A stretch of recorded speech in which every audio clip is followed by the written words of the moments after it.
guys, today I'm going to be talking about Throne of Glass by Sarah J. Maas, and this is the first book in a really good fantasy series. I really enjoyed reading this book. The main character was just amazing. I love the main character. I love this cover. This cover is gorgeous in my opinion, and this is exactly how I pictured the main character, Selena. I think it's perfect. So if you don't know what this is about, I will tell you quickly and then get on to kind of more of my thoughts and things. It's about Selena, who is an assassin. The whole land, like everyone knows who she is. She is super lethal and notorious and really good at killing people, basically. And she's only 18. Unfortunately, she gets betrayed and thrown into a death camp in Dovier. She sits there for about a year. It's awful. She gets whipped and it's just terrible. One day, the prince comes and takes her away, and he has a proposition for her. He wants her to compete in the king's competition to become the king's champion, essentially becoming the king's, like, personal assassin, and she'll just like off whoever he wants killed, basically.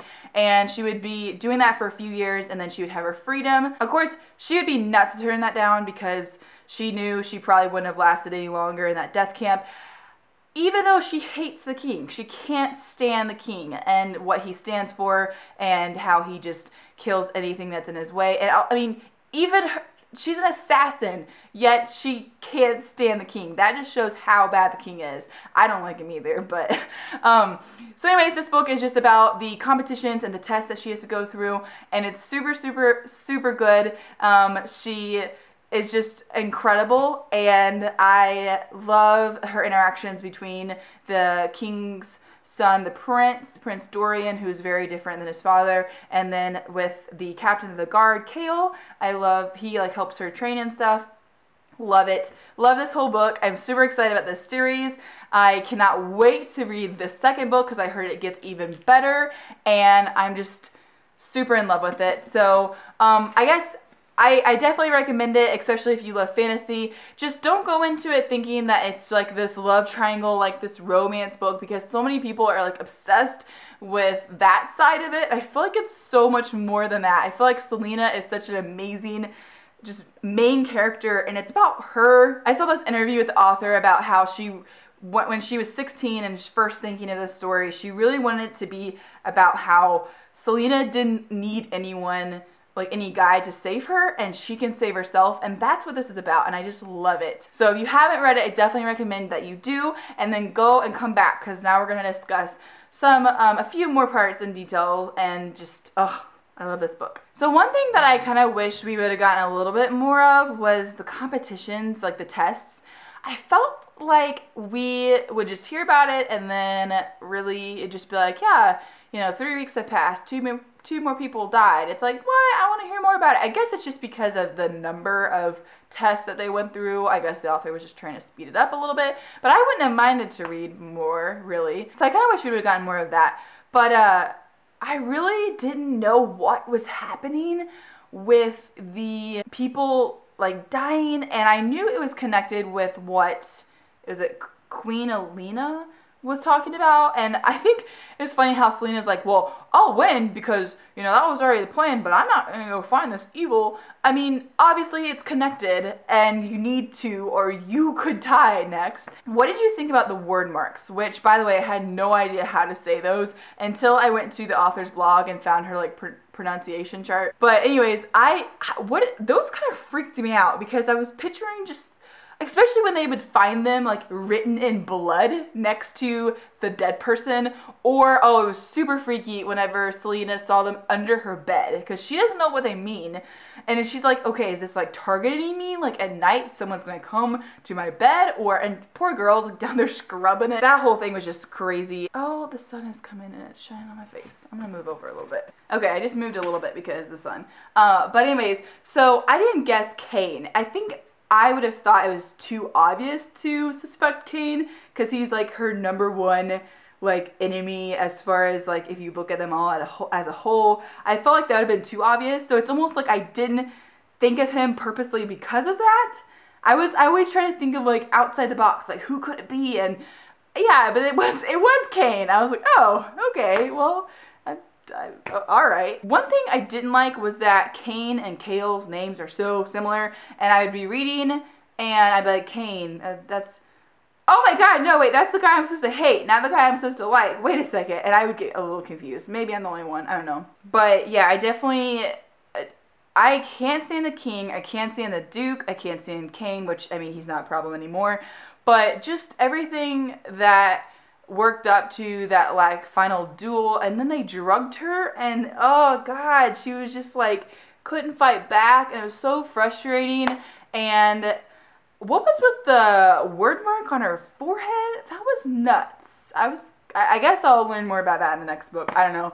But everyone was kind of confused about that. Like, pretty much everyone. I don't think anyone knew about that. Oh, gosh, I was so bummed at the end of the book when we don't like the king already. And we're kind of, I think Selena said something about, like, could you imagine if the king had found out about, you know, these uses, because they said the word marks could be used for good or evil, and then we find out he does know about them, and freaking him and the duke over there, oh, that can't be good. I'm really nervous for Selena. Oh gosh, I was so mad whenever Cain was, she beat him after they drugged her, and Cain knew they drugged her, and then he goes to stab her in the back. I was like, oh, like screaming at the book, but oh, luckily Cale jumped in.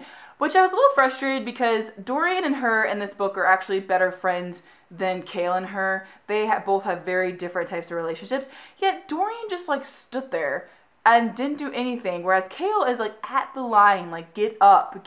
And like, I don't know. Again, in my opinion, Cale and Selena are like two very similar types of people. They're both warriors, and everyone's going to ask me, so I might as well just bring this up. I am, for Selena, I believe that Cale is a much better person for her because I feel like they are so similar, and that it was very, like, growing very slowly in this book, but I feel like that was on purpose because we have like at least 6 books in this series, whereas Dorian and her were very quick, and I feel like it's going to fizzle out, and then it's going to be her and Cale. So, but yeah, I think that Dorian and Cale are very different people, so it makes sense that they'd have like different relationships.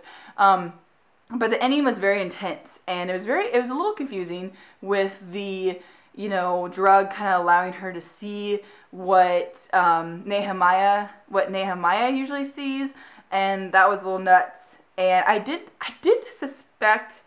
I didn't know what to think of her because I thought I liked her, but then whenever Selena started suspecting her, I kind of started suspecting her. So I obviously felt really guilty at the end because I was like, oh, it wasn't you at all, and you end up like saving her life. Oh, I love the ball. I love how Selena escapes, because why didn't they let her out? I guess because they thought like she's gonna come out and kill everyone. I don't understand like why they let Cain go to that one like festivity, that one party, but then Selena was up there and she could see in there and she could see everyone like, you know, dancing around, and even like Cale was over there laughing. I'm like, what? Why is she left out of that? So I'm really happy that she like snuck into the Yule Moss ball, was it? I kept thinking of Harry Potter with the Yule ball like the whole time. But I love, oh my gosh, okay, I love the dress talk in this book. I'm a freak about pretty dresses, and I was so happy that the author would take the time to, you know, last chapter we're talking about killing this, whatever, and then this chapter we're talking about the gorgeous dress that Selena's wearing. I'm like, yes, I get the best of both worlds. And so I just loved all the wonderful dresses she got to wear, and I was so happy for her. She was in a death camp for a year wearing a disgusting tunic, like, blah, and they cut her hair and she's all skinny, and now she comes back and she's getting to eat a ton, like as much as she wants, and she's working out and she's training, and she's getting to wear gorgeous dresses, and I was just so happy for Selena. I personally love her. I saw an interview with the author where the author was talking about how Selena is this very lonely girl, and I already picked up on she's gone through a lot with, towards the end when Cain was talking about her parents. Oh my gosh, and she was talking about how she thought that it had rained, and she climbed in with her parents' bed, and in the morning she realized it was blood. Oh gosh. Selena is a mystery. If you really think about it, we really don't know that much about her yet, and she's really, since this is like in third person, you only know what she's told Cale and Dorian and stuff, and Nehemiah, and so I feel for her. I really have a lot of sympathy for her, and now Cale's killed someone, and so now, I mean, well, you know, Selena can kind of help him, like, with that, and his nightmares that I'm sure are going to come. But what did you think of the magic and the stuff? What's it called? Was it the Fae? Is that how you pronounce it? How the king had like banished magic, and how now magic is actually gone, and that whole it was very interesting. Again, I feel like this first book, it's just, you know, we're starting the series, it's just building up the world building. I feel like that's gonna be a big part later on, especially with like the word marks and with Queen Elena, and that was all just a little much. Like, you're reading, especially since I read this in like 2 days, and you're going through, you're like, what is happening? I don't know, but it's so awesome. So let me know what you guys thought of this book. I just loved it. Loved it. I have the second one I'm going to start reading right now after I finish this video. So I cannot wait to dive into this, and I can't wait to own these and put them on my shelf because they're so pretty. I don't know why I am so obsessed with these covers. They're just so... oh, I love them. And then I like how the back, the first one had this too, where she's like in a dress.